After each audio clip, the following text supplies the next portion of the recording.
Nityanand Mishra. TRS में आपका स्वागत है सर। बताइए आजकल जिंदगी में किन चीजों के बारे में आप सीख रहे हो? मैं सीख रहा हूँ ब्राह्मण ग्रंथों में भारत कैसा था। भारत में पहले छुआछूत नहीं थी, किसी को आप छूना नहीं है, किसी के साथ खाना नहीं है। छुआछूत ये सब कब शुरू हुआ भारत में? 3 चीज क्या है जो हर भारतीय को जाननी चाहिए? महाराष्ट्र में जो राजकीय पत्र व्यवहार होता था उसमें 85% शब्द फारसी अरबी के होते थे। शिवाजी महाराज का प्रभाव है तो मराठी भाषा को बचाया, उन्होंने नहीं बचाया। कुछ बदला आप में संस्कृत सीखने के बाद कि जब आप संस्कृत में बात करते हो, जब आप हिंदी में बात करते हो तो आपके चक्र एक्चुअली वर्क हो रहे हैं? ये मान्यता तंत्र में है, ये मान्यता योग में है। कोई ऐसा मंत्र है जो आप हर दिन कहते हो? इन तांत्रिक शब्दों में एग्जैक्टली क्या हो रहा है? क्यों बॉम्ब फट सकती है आपके दिमाग में? शब्दों में शक्ति होती है। फट, ह्रीम, ओम, ओम में ही शक्ति है। संस्कृत सीखने से आपकी पर्सनालिटी बदलती है? आदि से लेकर अंत तक। एक लिंग्विस्ट हैं फ्रांस में, जेरार्ड ह्यूएट करके, उन्होंने संस्कृत का जो वर्णमाला है समझाते हुए एक प्रेजेंटेशन एक बार दिया और उसकी स्लाइड का उनका टाइटल था putting the English alphabet to shame. जब आपकी वर्णमाला, आपका अल्फाबेट ही साइंटिफिक है तो आप समझ सकते हैं भाषा कितनी साइंटिफिक हो सकती है। हमेशा ये चाहा था कि मैं मेरे बेटे का नाम रोनाल्डो रख दूं। संस्कृत के बारे में जानकर मैंने सोचा कि शायद मैं उसे और कुछ नाम दूं। हम क्यों जा रहे हैं ये अटपटे नामों के लिए? आजकल इंटरनेट से कहीं से पढ़ के निरर्थक नाम रख दिया लोगों का। लोग विष्णु सहस्रनाम अथवा ललिता सहस्रनाम से नाम ले। आपने कुंभ मेले पर एक किताब क्यों लिखी है? तो मैंने 3 कुंभ मेलों का पहले अनुभव लिया। कीलों पर लेटे हुए साधु देखे मैंने। कुछ नागा साधु तो अपनी मूत्रेंद्रिय से ईंटें उठा लेते हैं। लार्जेस्ट गैदरिंग ऑन अर्थ है जिसमें करोड़ों लोग आकर स्नान करते हैं, उनको भोजन मिलता है, कोई लूट रहा है, कोई लुटा रहा है। और अनुभव में मुझे ऐसा लगा ये तो पूरा भारत है। दोस्तों, संस्कृत एक ऐसी भाषा है जो one of the world's most ancient languages के टाइटल से जानी जाती है। आज के पॉडकास्ट में हमने संस्कृत में एक डीप डाइव करी कि इस लैंग्वेज के पीछे छिपा हुआ साइंस क्या है, छिपा हुआ लॉजिक क्या है, छिपा हुआ पावर क्या है। इन सारी चीज़ों के बारे में आप ज़्यादा जानोगे आज नित्यानंद मिश्रा सर के साथ। ये एक IIM के ग्रेजुएट है, पर ये उनका पैशन प्रोजेक्ट है, संस्कृत को पब्लिक के सामने, भारत के सामने एक मॉडर्न प्रैक्टिकल तरीके से पेश करना। It's a very special episode of the Ranveer show with Nityanand Mishra.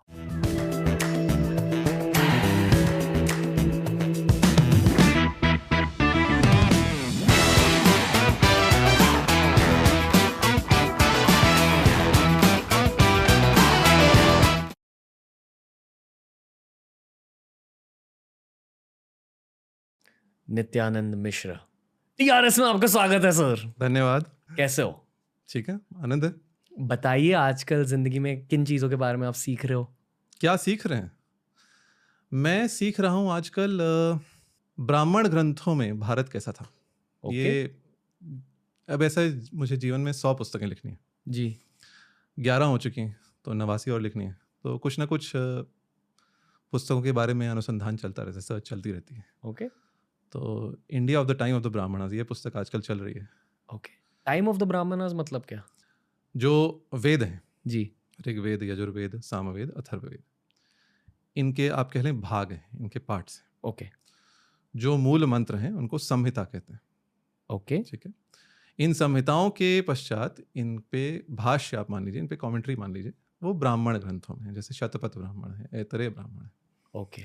फिर इनके पीछे आरण्यक हैं, जो जब सन्यासियों की परंपरा प्रारंभ हुई तो जंगल में जाकर इस पर वैदिक मंत्रों पर सोच विचार करके इन्होंने इनके बारे में कुछ लिखा, तो ये आरण्यक हुए। और सबसे अंत में उपनिषद, जिसमें केवल फिलॉसफी, जो ब्रह्म विचार दर्शन है। ओके। तो इन सब में अलग अलग भारत के अलग अलग काल में क्या था ये पता चलता है। जैसे एक बहुत रोचक बात है, इंटरेस्टिंग बात है, भारत में पहले छुआछूत नहीं थी। इसका एविडेंस हमें ब्राह्मण ग्रंथों में मिलता है। तो वहाँ एक बहुत अच्छी बात कही गई है। शतपथ ब्राह्मण में एक बात यह आती है, when the king is going to war, जब राजा एक लड़ाई लड़ रहा है तो वहाँ लिखा है राजा को उसी पात्र से, उसी थाल से भोजन खाना चाहिए जिससे उसके सैनिक खा रहे हैं। क्योंकि जब एक युद्ध हो रहा है तो राजा के साथ सब लोग लड़ रहे हैं, पूरा समाज लड़ रहा है, तो राजा को उनके साथ उनके जैसा बनना चाहिए, जिससे लोग ये अनुभव करें, लोगों को यह लगे कि राजा हम लोगों का अपना है। तो आपने बाहुबली मूवी देखी कि उसमें भी ऐसा कुछ दृश्य आता है जिसमें एक ही थाल से राजा और जो जन सामान्य है वो लोग खा रहे हैं, भोजन कर रहे हैं। तो इसका अर्थ है तब छुआछूत नहीं थी। ये कब की बात है सर रफली? ये ब्राह्मण ग्रंथों का काल आधुनिक इतिहासकार जो बताते हैं वो लगभग आपका 1000 BC, 1000 ईसा पूर्व, 3000 साल पहले। हाँ, okay, that's as per modern historians. Okay. तो उस समय छुआछूत नहीं थी। ये हमें इनसे तो बहुत कुछ हमें हिस्ट्री के बारे में पता चलता है, जो हम पुराने ग्रंथ हैं, पुराने साहित्य है, उसको पढ़ के बहुत कुछ हम जान सकते हैं। ये सब कब शुरू हुआ भारत में छुआछूत? मुझसे आप पूछें तो ये गुप्त काल के पश्चात, आफ्टर द गुप्तस। ओके। हाँ। मतलब कब? थोड़ा बहुत पाणिनि का टाइम भी कुछ एविडेंस हमें मिल जाती। पाणिनि का टाइम आप 6th century BC, 6ठी शताब्दी ईसा पूर्व मान लें। ओके। तब हमें थोड़ा बहुत एविडेंस मिलता है, जैसे महाभाष्य को देखें, पाणिनि को देखें तो वहाँ ऐसा वर्णन आता है कुछ लोगों का छुआ हुआ पात्र धोने पर भी शुद्ध नहीं होता, ऐसा। तो धीरे धीरे ये सब धीरे धीरे विकास हुआ इसका, और फिर 4th 5वीं शताब्दी के आगे फिर और इसमें विकृतियाँ आई, जो भी है। और फिर ऐसी स्थिति आ गई जब हम सोच भी नहीं सकते जो होता था भारत में। किसी को आप छूना नहीं है, किसी के साथ खाना नहीं है, किसी के साथ आप बैठ नहीं सकते। तो ये सब कालांतर में with time these all things have crept in. आपने कुंभ मेले पर एक किताब क्यों लिखी है? मैंने अनुभव किया कुंभ मेले, फिर क्या? मुझे लगा, मैं गया वहाँ, देखा क्या होता है। तो मैं 13 में गया था जब प्रयाग में हुआ था। जो अभी जो कुंभ हुआ था 19 में, वो तो अर्ध कुंभ था, जिसको कुंभ बना दिया इन लोगों ने चुनाव जीतने के लिए, पर वो था अर्ध कुंभ। जो 13 में जब कुंभ हुआ था प्रयाग में, मैं वहाँ गया था। गैप कितना होता है? 12 वर्ष का होता है। 12 वर्ष का क्यों होता है? 2025 में होगा। हाँ, 25 में होगा। कुछ एस्ट्रोनॉमी रिलेटेड होगा। गुरु क्या होता? बृहस्पति, जुपिटर। ओके। जुपिटर का जो सूर्य के जो रेवोल्यूशन पीरियड है वो लगभग 12 वर्ष है। मैंने इसमें गणना भी बताई है क्यों 12 वर्ष में कुंभ आता है। क्योंकि कुंभ तब होता है जब मुख्यतः सूर्य और बृहस्पति, सन और जुपिटर की राशि देखते हैं, तब कुंभ मेला जब एक ही राशि में हो, किसी विशिष्ट राशि में, तब कुंभ का आयोजन होता है। 12 साल में एक बार होता है। 12 वर्ष में जुपिटर एक सूर्य का चक्कर लगाता है। 11.89 है जहां तक मुझे ध्यान है, इसमें लिखा है, मैंने गणना की है। लगभग 12 वर्षों में जुपिटर आपका एक चक्कर लगा लेता है सूर्य का। पर मेरा सवाल यह है कि तो क्या अगर जुपिटर और सूर्य एक राशि में हो तो क्या होता है? तो क्या होता है? तो कुंभ मेला होता है। तो उस समय ऐसी मान्यता है, उस समय कुछ विशिष्ट तीर्थों में स्नान करने से हमारे बहुत सारे पापों से हम मुक्त हो जाते हैं, ऐसी मान्यता है, हमारे विश्वास है। तो जैसे नासिक में होता है, वहाँ भी मैं गया जब 15 में हुआ था। उज्जैन में होता है सिंहस्थ, वहाँ भी मैं गया जब 16 में हुआ था। हरिद्वार मेरा नहीं हुआ। तो मैंने 3 कुंभ मेलों का पहले अनुभव लिया, और अनुभव में मुझे ऐसा लगा ये तो पूरा भारत है यहाँ पे, और यहाँ पे कैसे कैसे लोग जो किसी को जानते नहीं, इतने सारे लोग, जो लार्जेस्ट गैदरिंग ऑन अर्थ है कुंभ मेला, करोड़ों लोग एक स्थान पर आकर वहाँ रुक रहे हैं, वहाँ कल्पवासी हैं, वहाँ कुछ नहीं है। जैसे प्रयाग में आपने देखा होगा, प्रयागराज में जो संगम क्षेत्र है वहाँ आसपास तो बालू ही बालू है, और जब सावन के दिन होते हैं तब नदी बढ़ जाती है, नहीं तो बालू ही रहती है।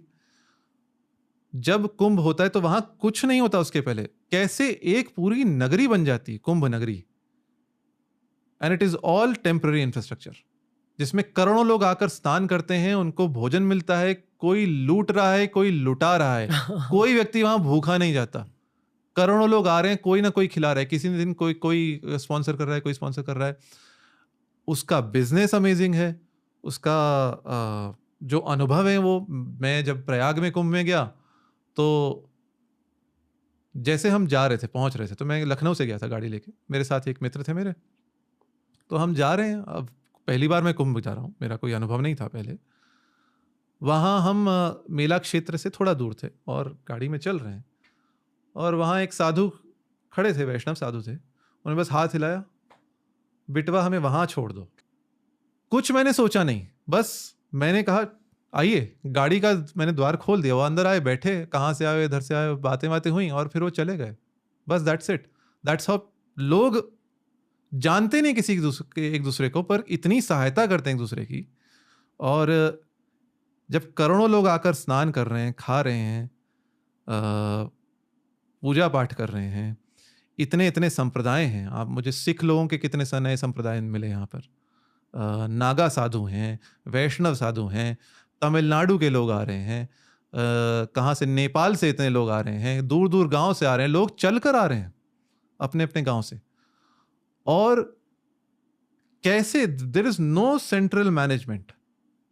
ऐसे तो मेला प्रबंधन है, पर इतने सारे लोग एक साथ आकर शांति से स्नान कर कर, मन की तृप्ति पाकर, गंगा नदी को अथवा क्षिप्रा नदी को प्रणाम कर अपनी साधना करके जा रहे हैं। ये एक अनोखा अनुभव है, लेना चाहिए। विश्व में अकेला है, इसीलिए इस पर तो अब अमेरिका के विश्वविद्यालय भी पुस्तकें निकाल चुके हैं, हार्वर्ड यूनिवर्सिटी अथवा ये कुंभ मेला जो है विश्व में सबसे बड़ा जमावड़ा है।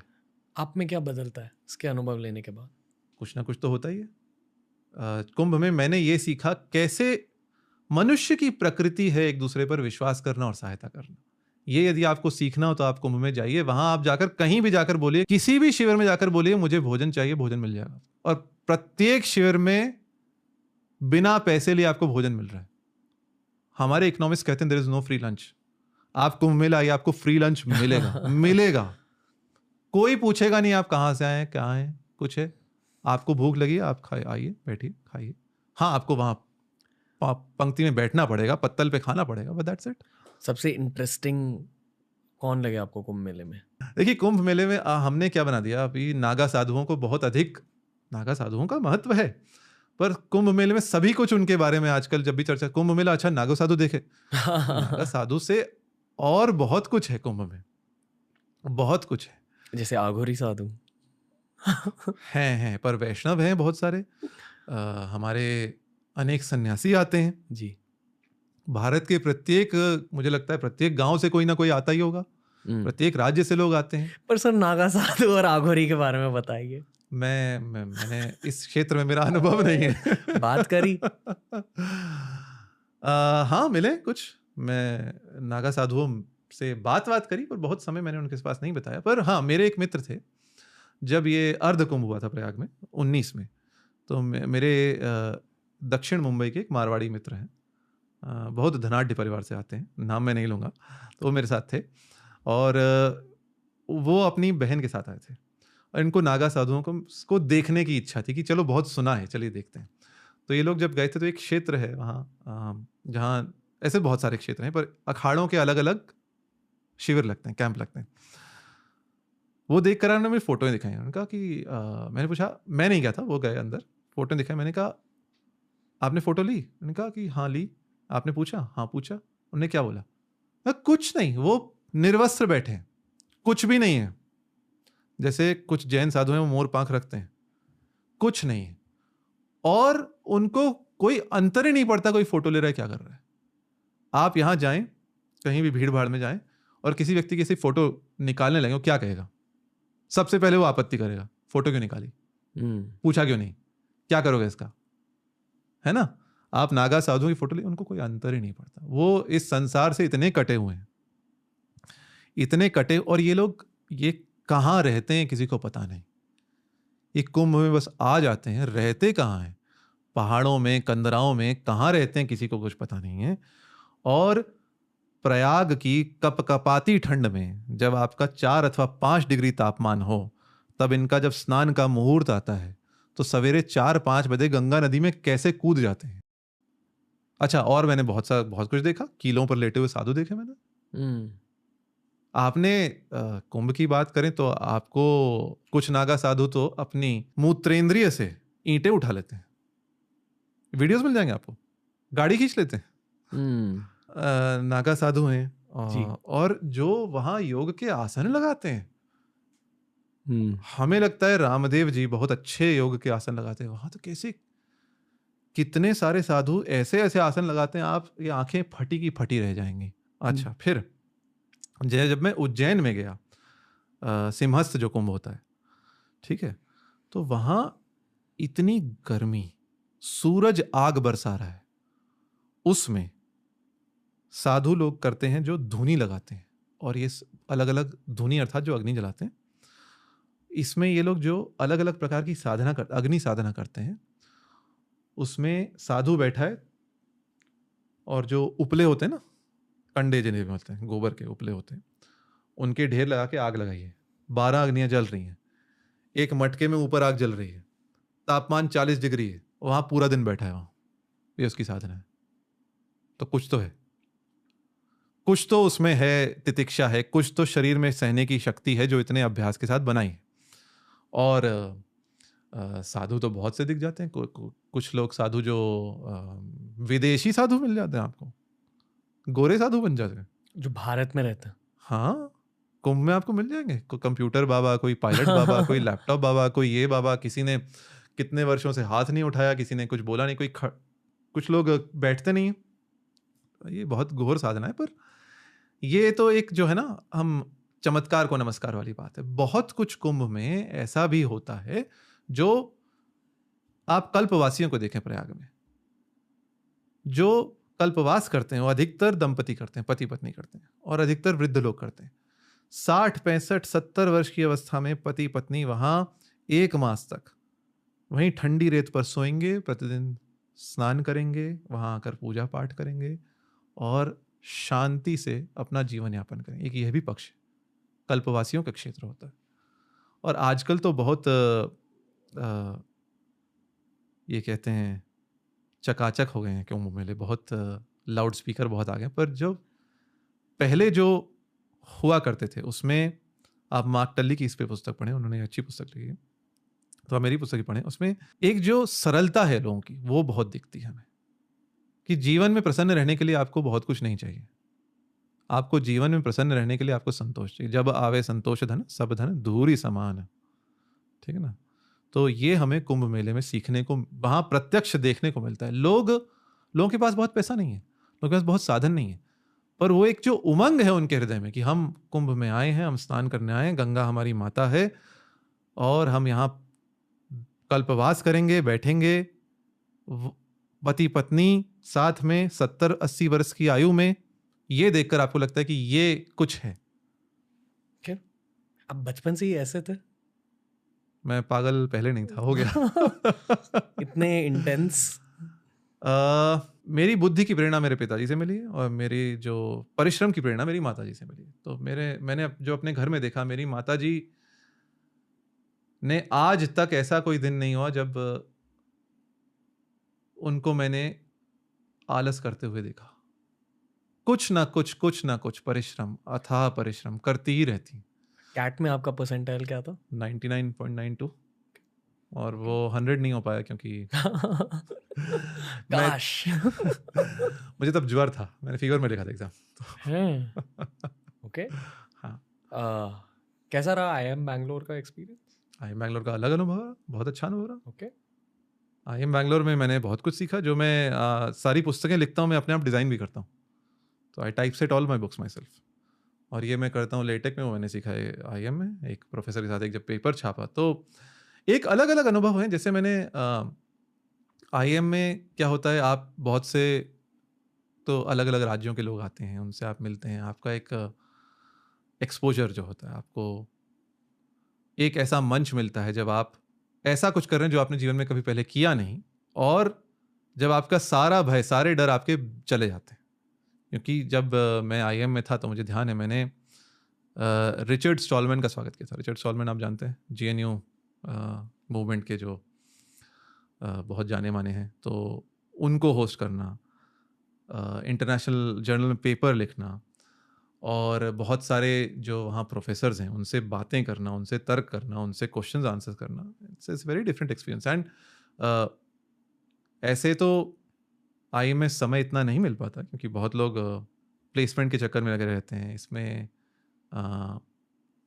आपके 6 सेमेस्टर होते हैं 2 बरस में, और आपको 3 मास में आपको 5 पुस्तकें पढ़नी है, प्रेशर बहुत रहता है, बट फिर भी सीखने को तो बहुत मिलता है। ओके, तो आज के ज़माने में हर भारतीय को 3 चीज़ों के बारे में बताइए। 3 चीज़ क्या है जो हर भारतीय को जाननी चाहिए?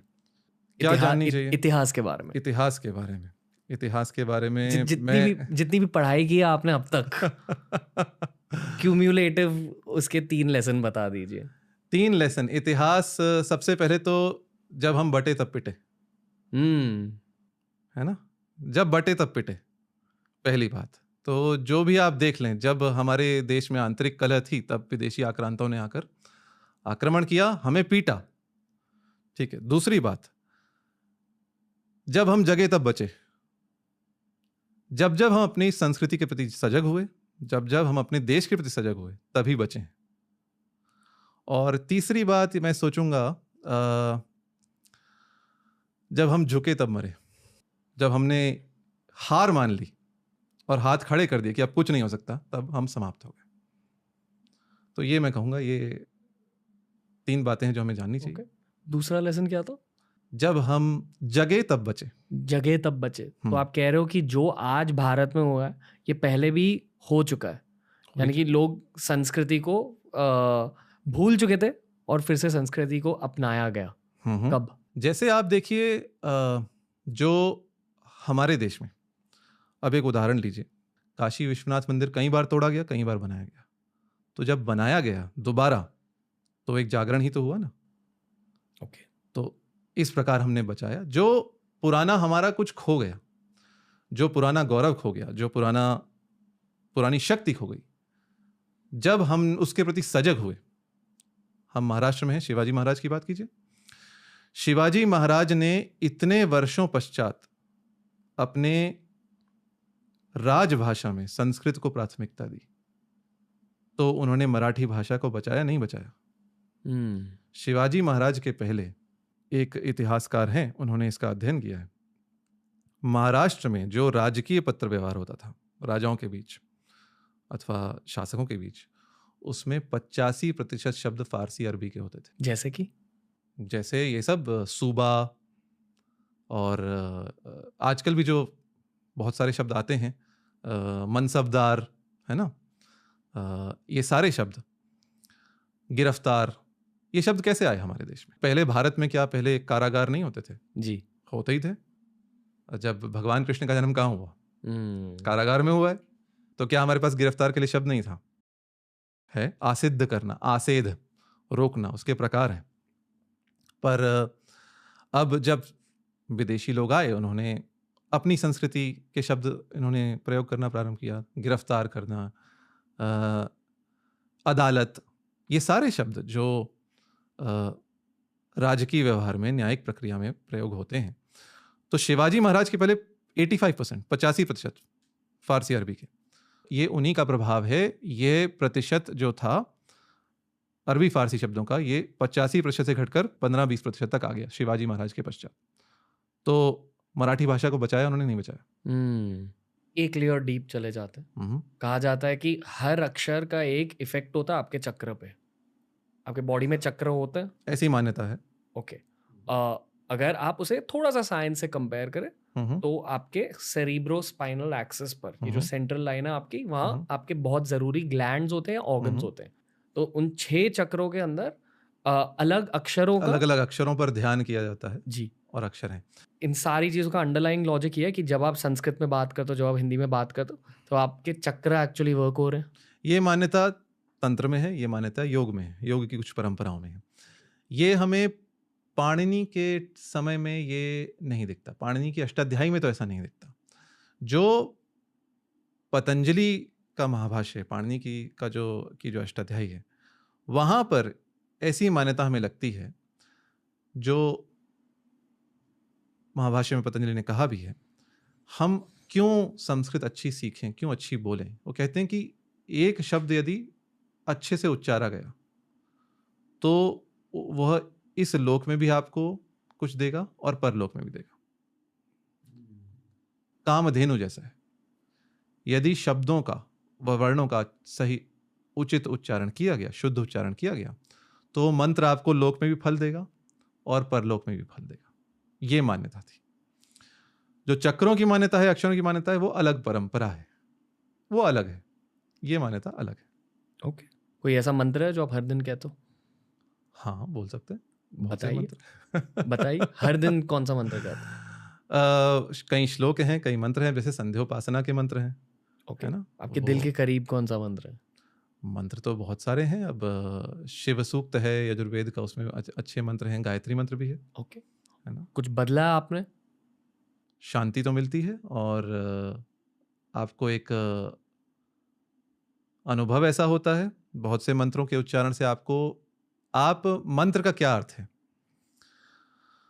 मंत्र की एक निरुक्ति है, मननात् त्रायते इति मंत्र, जो मनन करने पर आपकी रक्षा करता है, वह मंत्र है। और दूसरी, जो मंत्रयते इति मंत्र, जो आपको परामर्श देता है, गुप्त परामर्श देता है, वह मंत्र है। ठीक है, मंत्र पे जब आप मनन करते हैं तो आपकी रक्षा करता है, यह मंत्र का सिद्धांत है। अब जैसे कोई आप पंचाक्षरी मंत्र ले लीजिए, ओम नमः शिवाय ले लीजिए, अथवा ओम नमो भगवते वासुदेवाय ले लीजिए। ठीक है, कुछ मंत्र हैं जिनका जाप होता है।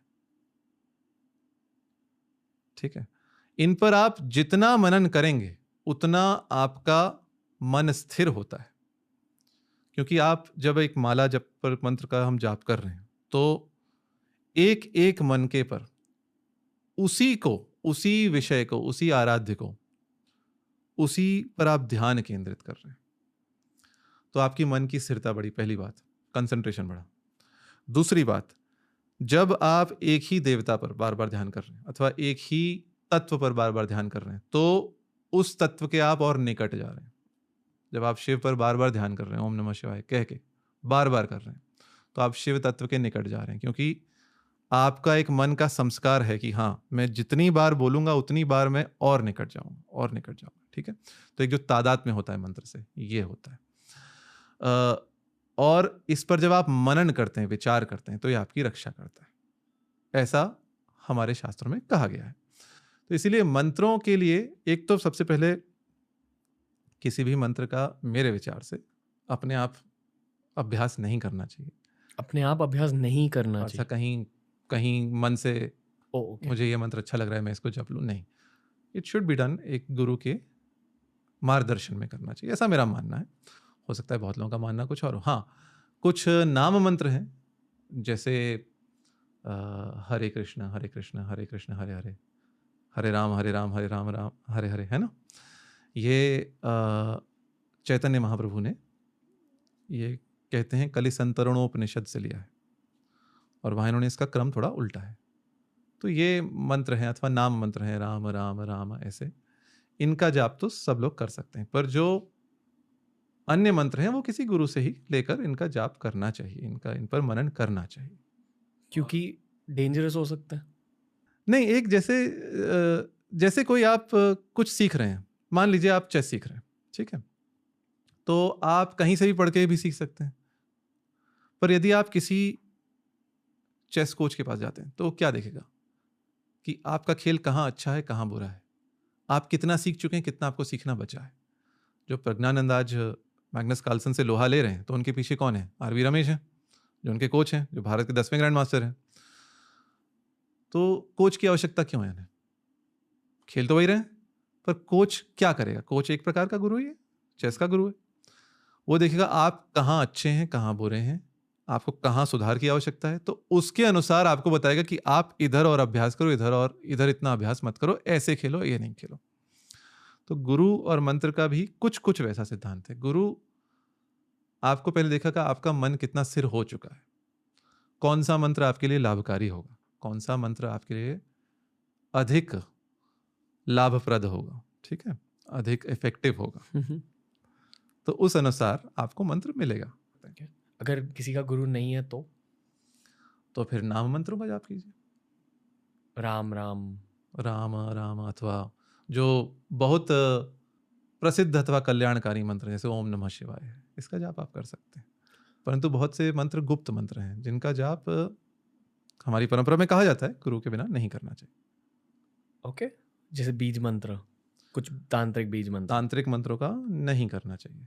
इन मंत्रों में कुछ ना कुछ शक्ति है जो यदि ठीक से इनका उच्चारण ना हो अथवा ना हो तो कुछ और दुष्प्रभाव हो सकते हैं। आपने संस्कृत के बारे में, लिंग्विस्टिक्स के बारे में बहुत कुछ सीखा है एंड आपको इन चीज़ों की भी जानकारी है। इन शब्दों में, इन तांत्रिक शब्दों में एग्जैक्टली क्या हो रहा है? क्यों बॉम्ब फट सकती है आपके दिमाग में? कुछ ना कुछ शब्दों में शक्ति होती है, जैसे फट, जी रीम, जी ओम, ओम में ही शक्ति जी, है ना। अब ओम को भी किस प्रकार से उच्चारण इसका किया जाए, इनमें शक्ति। कुछ वर्णों के उच्चारण से शरीर में ऊष्मा बनती है, बॉडी गेट्स हीटेड। जैसे ऊष्म व्यंजन है श, श, स, ह। ये आप बोलेंगे तो मुख से आपकी श्वास वायु गर्म निकलती है, ठीक है।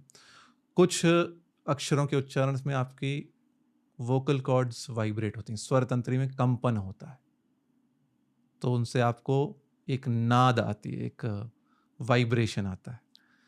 जैसे कि जैसे ये आपके जो ग और घ जो बताया, आप यहाँ हाथ रखिए, क बोलिए, क, ख बोलिए, ख, अब ग बोलिए और घ बोलिए। ग, घ, ग और घ में आपको लगेगा कुछ हिल रहा है, ग घ, और क ख में नहीं, क, ख। वो नाद है।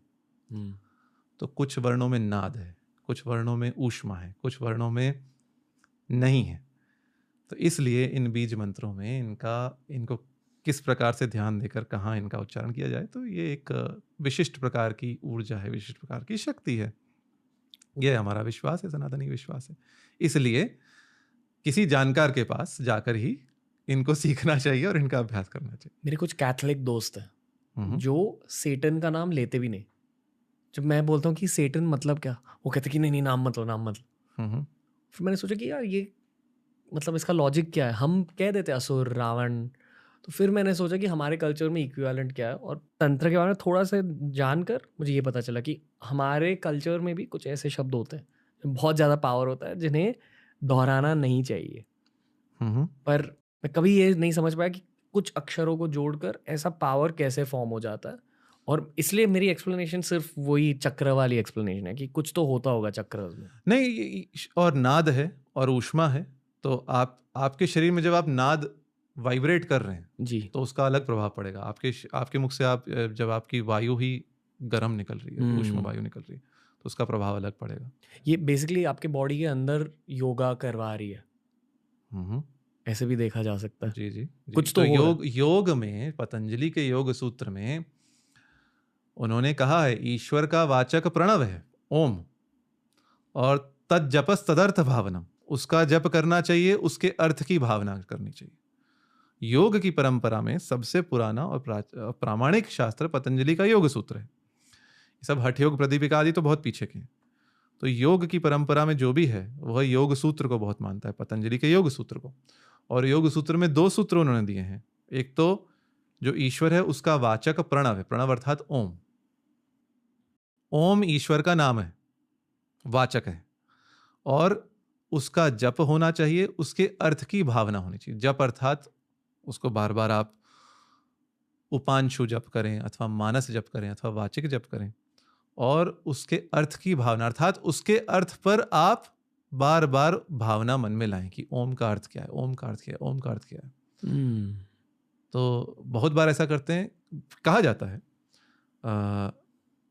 मंत्र अपना अर्थ अपने आप आपको देता है, कहा जाता है। बहुत अभ्यास करने पर अपने आप अर्थ देता है, तो प्रस्फुटित होता है मन में, एक अंदर से अपने आप आपको साक्षात्कार हो जाता है उस मंत्र का अभ्यास करने से। पर ये सब किसी गुरु के मार्गदर्शन में करना चाहिए, ऐसा परंपरा कहती है, जिसमें मैं मानता हूँ। ओके, मेरे एक मेंटर है जिन्होंने मुझे एक्चुअली बेल दी थी, और उनका नाम है पालगा रिनपोचे। वो टिबेटन बुद्धिस्ट है, बौद्ध है। तो उन्होंने कहा कि उनके धर्म में जब वो चांटिंग करता है दिल में प्यार लेकर चांटिंग करने लगता है। तो मैंने भी वही स्टार्ट किया मेरे मंत्र के साथ। मैं माम मृत्युंजय मंत्र का जाप करता हूँ, पर मैं प्यार के साथ करने लगा, जोर से करने लगा। और फिर मैंने नोटिस किया कि अब मैं थोड़ा थोड़ा सा गा भी पा रहा हूँ। जब मैं गाता हूँ अब, तब लोग कहते हैं कि अरे आप गा सकते हो। ये जिंदगी में पहले कभी नहीं हुआ। बचपन में होता था, मतलब मैंने सिंगिंग कॉम्पिटिशन जीते थे, पर मैं भूल गया था ये, और अब होने लगा फिर से। तो क्या ये मंत्र चांटिंग की वजह से आप देखिए, मंत्रोच्चार के बहुत लाभ हैं जो आपको, ये तो केवल एक लाभ है, आपकी स्मरण शक्ति बढ़ती है, आपकी धारणा शक्ति बढ़ती है।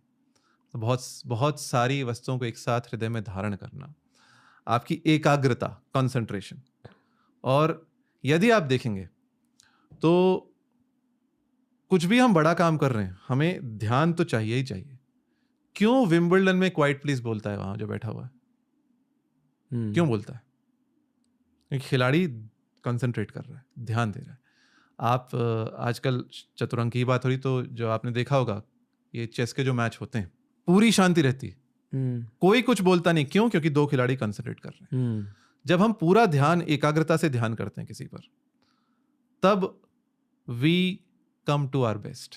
तब हमारी जो भी योग्यता है वो एक शिखर पर पहुंचती है। कुछ भी आप कर रहे हैं, आप पुस्तक लिख रहे हैं, मैं पुस्तक लिख रहा होता हूं और हल्का सा कुछ कहीं से कोई कुछ बोल दे, मैं कहता हूं शांत रहिए, मैं अभी लिख रहा हूं, मैं अभी ध्यान देकर लिख रहा हूं, मुझे इस समय कोई कुछ बोले नहीं। जो चित्रकार होते हैं, वो जब चित्रकारी कर रहा है, जब वो कुछ मास्टरपीस बना रहा है, तो उसे शांति चाहिए, पूरा ध्यान उसमें जाएगा, पूरी प्रतिभा उसमें जाएगी, पूरा प्रयास उसमें जाएगा। तो मंत्र जो आपको एकाग्रता दे रहा है, कुछ आत्मशक्ति दे रहा है, कुछ आपको नए नए अर्थ की भावना हो रही है, कुछ आपके हृदय में नए भाव आ रहे हैं, तो इनसे आपकी योग्यताएं बढ़ती ही हैं। आप यदि गा रहे हैं तो और अच्छा गा सकते हैं, आप पेंटिंग कर रहे हैं तो और अच्छी पेंटिंग कर रहे हैं, आप लिख रहे हैं तो और अच्छा लिख पाएंगे, है ना? लोग अपनी जिंदगी में ये जल्दी क्यों नहीं सीखते ये सब? मतलब मुझे हमेशा ऐसा लगता है कि मैंने मंत्र जाप बहुत लेट स्टार्ट किया खुद की लाइफ में। जब जिसका काल होता है तब उस समय से ही होता है ना। ऐसे क्या कहते हैं, भाग्य। समय आए तरुवर फले केतक संचो नीर। आप कितना भी पानी डाल दें, पेड़ में फल कब आएंगे? जब उसका समय आएगा। तो प्रत्येक कार्य का कुछ ना कुछ समय होता है। माली सींचे 100 घड़ा, ऋतु आवे फल होए, है ना? माली 100 घड़े सींच दे पानी, पर फल कब लगेगा? जब ऋतु आएगी जी। तो हम कहते हैं ये बहुत पहले क्यों नहीं किया? ये आपका कर्म भी है, पूर्व जन्म के संस्कार भी हैं, और भाग्य भी है, पुरुषार्थ भी है, तो सब कुछ समय से होता है। मैंने संस्कृत नामों का महत्व अब जाना है, कि संस्कृत नामों में एक पावर होता है, क्योंकि जो भी आपका नाम है आप वो बन जाते हो। आप देखिए, आपका नाम क्या है? रणवीर, है ना? रणवीर का अर्थ क्या है? Brave on the battlefield. हाँ, अब इसको क्यों, वीर का अर्थ क्या है, रण का अर्थ क्या है? रण कहते हैं शब्द को, साउंड। तो जहां बहुत शब्द हो उसे रण कहते हैं। युद्ध भूमि पे बहुत कोलाहल होता है, there's a lot of noise, इसलिए उसको रण कहते हैं। वीर का क्या अर्थ है? एक संस्कृत में धातु है वीर विक्रांतौ, अर्थात जो विक्रम का कार्य करता है, कोई ऐसा काम करता है जो दूसरे नहीं कर सकते, उसको वीर, वीरयते इति वीर, ठीक है। दूसरी एक धातु है ईर, अर्थात चलना, जाना अथवा कांपना। तो विशेषेण ईरते इति वीर, जो विशेष ढंग से आगे बढ़ता है वो वीर है। और विशेषेण ईरयते इति वीर, जो दूसरों को विशेष ढंग से कपा देता है वो वीर है, जो दूसरों को कपा दे। आप यदि रणभूमि में हैं, आप अपने प्रतिद्वंदी को कांपने पर विवश कर दें, तब आप वीर हैं। तो ये होता है वीर। Shout out to Ranveer Singh. तो रणवीर, है ना जी। तो ये जो नाम है, ये हमारी पहचान होने के साथ साथ एक बहुत बार जीवन में हमारे प्रेरणा स्रोत बनते हैं। और जो आपने कहा, जो नाम है, यथा नाम तथा गुण, हम बन जाते हैं। जिस विषय में आप बार बार विचार करेंगे, आप वैसे बन जाएंगे। यदि आप अपने नाम के बारे में, आपका नाम जैसे रणवीर है, आप अपने नाम के बारे में बहुत सोचेंगे, तो आप में वीरता का गुण आएगा ही आएगा, है ना? मैंने हमेशा ये चाहा था कि मैं मेरे बेटे का नाम रोनाल्डो रख दूं। रखिए। पर संस्कृत के बारे में जानकर मैंने सोचा कि शायद मैं उसे और कुछ नाम दूं। इसमें से आप पुस्तक में से चुन लीजिए, 10,000 नाम है। 10,000 नहीं, ये सारे भारतीय नाम है, मतलब सभी संस्कृत नाम है। कुछ वेदों से, कुछ पुराणों से, कुछ उपनिषदों से, कुछ ब्राह्मण ग्रंथों से, कुछ रामायण से, कुछ महाभारत से, कुछ पुराणों से, कुछ सहस्रनामों से। आपकी मोटिवेशन क्या थी? मेरी मोटिवेशन, मैं एक मेरी इच्छा रहती है ऐसा काम करूं जो काम आज तक हुआ नहीं। ठीक है, संस्कृत साहित्य में मुझे लगता है 10 लाख नाम है, और लोग कहते हैं चीनी भाषा में सबसे अधिक नाम है, पर मैं कहता हूं संस्कृत भाषा में सबसे अधिक नाम हैं। उसका कारण है संस्कृत में 2 सहस्र धातु हैं, 2000 रूट्स, 22 उपसर्ग हैं, प्रीफिक्सेस, सैकड़ों प्रत्यय हैं, सफिक्सेस, 10 लकार हैं, और एक्सपोनेंशियल कॉम्प्लेक्सिटी है समासों की, जिसे हम कॉम्बिनेटोरियल एक्सप्लोजन कहते हैं मैथमेटिक्स में। जैसे 3 शब्द फिर 5 शब्द, 3 शब्द के 5 शब्दों से अलग अलग प्रकार के समास, तो कितने शब्द हो गए? बहुत सारे शब्द निकल गए। तो लाखों लाखों लाखों लाखों शब्द हैं। तो मुझे लगता है 10 लाख नाम है, और मेरा जीवन का ये लक्ष्य है, मैं एक सुनाम सागर लिखना चाहता हूँ। सुनाम अर्थात अच्छा नाम, अच्छे नामों का सागर, जिसमें 1 लाख संस्कृत नाम हो जो आज तक किसी ने लिखा नहीं, और एक फिर सुनाम महासागर की भी रचना का इच्छा जिसमें 10 लाख नाम हो। क्यों इतने नाम हैं हमें पता नहीं है। बहुत सारे नाम ऐसे हैं जो, जैसे लोग आज भी दक्षिण भारत में परंपरा है, लोग विष्णु सहस्रनाम अथवा ललिता सहस्रनाम से नाम लेते हैं, इंटरनेट से नहीं लेते हैं। अभी क्षीण हो रही है, अभी दुर्बल हो रही है, पर जैसे आजकल इंटरनेट से कहीं से पढ़ के निरर्थक नाम रख दिया लोगों का। जो संस्कृत के साहित्य में जितने नाम है वैसे किसी भाषा में नहीं, तो हम क्यों जा रहे हैं ये अटपटे नामों के लिए? इसलिए बहुत से नाम ऐसे जो किसी कोश में नहीं मिलेंगे आपको, पर हमारे ग्रंथों में, जैसे विष्णु सहस्रनाम है महाभारत में। महाभारत के विष्णु सहस्रनाम में एक नाम आता है ओजस तेजो द्युतिधर। ये 8 अक्षर का नाम है, ओजस तेजो द्युतिधर। लंबा नाम को नहीं रखना चाहता, पर इस नाम से आपको 3 नाम मिल सकते हैं, क्योंकि ओजस तेजो द्युतिधर का अर्थ है ओज। ओजस कहते हैं जैसे ब्रह्मचर्य से जो ओजस बनता है, तेजस अर्थात शक्ति, और द्युति अर्थात कांति, चमक, इनको धरने वाला, इनको अपने साथ रखने वाला। क्या नाम था फिर से? ओजस तेजो द्युतिधर। यह विष्णु सहस्रनाम में महाभारत में जो भीष्म ने युधिष्ठिर को सुनाया है, उसमें भगवान विष्णु का नाम है ओजस तेजो द्युतिधर। परंतु व्याकरण में एक सिद्धांत होता है, जो द्वंद्व समास के अंत में एक शब्द आता है, वो द्वंद्व समास के प्रत्येक घटक के साथ जुड़ जाता है। तो धर शब्द जो है ये ओजस तेजो द्युति के साथ है। ओजस तेजो द्युतिनाम धर, ओजस तेजो द्युतिधर। तो इससे हम बना सकते हैं ओजोधर एक नाम, तेजोधर दूसरा नाम, और द्युतिधर तीसरा नाम। ये नाम कॉमन नहीं है। ऐसे ही एक और उदाहरण देता हूं। एक और विष्णु सहस्र नाम है, पुराणों में आता है, उसमें नाम आता है ऋग यजुः सामाथर्वेश। ऋग यजुः सामाथर्वेश 9 अक्षर का नाम है, कोई नहीं रखेगा, पर इस नाम का अर्थ क्या है? ऋग्वेद, यजुर्वेद, सामवेद और अथर्ववेद के ईश्वर। तो इससे हम क्या नाम बना सकते हैं? ऋगीश। सुना है आपने नाम? नहीं सुना, संस्कृत का शब्द है। यजुरीश, सामेश, अथर्वेश, 4 छोटे नाम बन गए। ये काम आज तक किसी ने नहीं किया। मैंने इस पुस्तक के लेखन के लिए महाभारत कोश देखा, मैंने रामायण कोश देखा, मैंने अनेक पौराणिक कोश देखे, मैंने भारतीय प्राचीन चरित्र कोश देखा, मैंने वैदिक कोश देखे, पर किसी ने ये काम नहीं किया बड़े नामों को काट काट कर छोटे नाम बनाने का। तो ये मैं करना चाहता हूँ, जिससे एक सेवा संस्कृत साहित्य की ये हो, अथवा हमारे भारतीय वाङ्मय की ये हो। 10 लाख संस्कृत के नामों का एक कलेक्शन, एक संग्रह में जुटा लूँ जो आगे चले। क्यों? ये मेरी 100 पुस्तकें जो लिखनी है जीवन में, उनमें से एक पुस्तक ही है। तो ये मोटिवेशन है कि जो कुछ नया करना चाहिए। ओके मिश्र साहब जी, यही था आज का एपिसोड। धन्यवाद।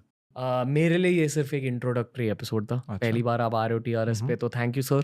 धन्यवाद। बहुत कुछ सीखा आपसे। मेरी हिंदी भी सुधर गई आज के एपिसोड के बाद। तो थैंक यू सर, धन्यवाद। और जल्द ही मिश्रा साहब से बहुत फिर से बात शीघ्र होगी, आपसे पुनः भेंट होगी और बहुत सारी बातें होंगी। Thank you ji, thank you sir, नमस्ते। तो दोस्तों यही था आज का पॉडकास्ट। बताइए कैसा लगा, कमेंट सेक्शन में फीडबैक दीजिए, गेस्ट रिकमेंडेशंस भेजिए। TRS ने सनातन धर्म के इतने सारे एस्पेक्ट्स कवर करे हैं। I am still sure that there is 5000 more aspects to cover. बहुत कुछ बाकी है कवर करने के लिए, तो प्लीज़ सपोर्ट करते जाइए, गेस्ट रिकमेंडेशंस भेजते जाइए और टॉपिक सजेशंस भी दीजिए। We will find the guest according to the topic suggestions. All the love, thank you for listening to another episode of the Ranveer show.